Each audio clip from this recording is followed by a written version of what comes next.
দেশে প্রথমবারের মতো নতুন আরও এক ধরনের মাদকের সন্ধান পেয়েছে মাদকদ্রব্য নিয়ন্ত্রণ অধিদপ্তর। ভেপ বা ই সিগারেটের মধ্যে এই মাদক সরবরাহ ও বিক্রি করেছিল একটি চক্র। দেখতে পানির মতো, বিভিন্ন ফ্লেভারযুক্ত, উচ্চ মাত্রার সিনথেটিক হওয়ায় মাদকটির ভয়াবহতা সম্পর্কে অবহিত করে এই বিষয়ে সচেতন হওয়ার আহ্বান জানায় মাদকদ্রব্য নিয়ন্ত্রণ অধিদপ্তর। সাকিবুর রহমান জানাচ্ছেন বিস্তারিত।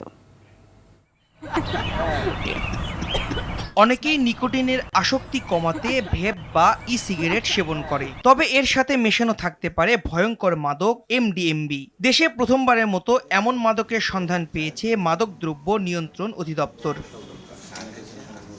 ভয়ঙ্কর এই মাদক এক ফোঁটা ব্যবহারে স্নায়ুতন্ত্রে তীব্র প্রতিক্রিয়া হয়। এমডিএমবি গ্রহণে সেবনকারীর হ্যালোসিলেশন হয় বলে জানিয়েছে মাদকদ্রব্য নিয়ন্ত্রণ অধিদপ্তর।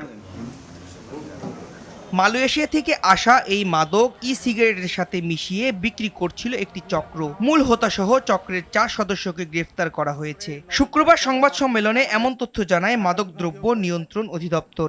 এমডিএমবি পিনাকা নামে যে বিষয়টি বাংলাদেশে ছড়িয়ে পড়ছিল সেটা আমরা উদ্ঘাটন করেছি। আমরা এ পর্যন্ত 4 জন আসামি গ্রেপ্তার করেছি। সাম্প্রতিক সময় দেশে ভেপ এবং ই সিগারেটসের কার্টিজের ভেতরে গোপনে মেশানো শুরু হয়েছে তরল মাদক সিনথেটিক ড্রাগ এমডিএমবি -5F পিনাকা।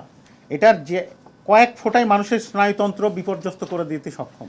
সংবাদ সম্মেলনে আরও জানানো হয়, চক্রটি ফেসবুক ও হোয়াটসঅ্যাপে বিভিন্ন গ্রুপের মাধ্যমে মাদক বিক্রি করত। শয়তানের নিঃশ্বাসের চেয়েও ভয়ঙ্কর এই নতুন মাদক এমডিএমবি। যে ধরনের মাদক, এটা সাধারণত ওই অন্যান্য মাদকগুলো যেভাবে বিক্রি হয় সেভাবে তারা এখনো শুরু করতে পারেনি। আমরা যখনই ট্রেস করেছি যে হ্যাঁ এটা অনলাইনের মাধ্যমে ক্লোজড গ্রুপের কাছে বিক্রয় করা হচ্ছে, আমরা সেখানে হিট করেছি।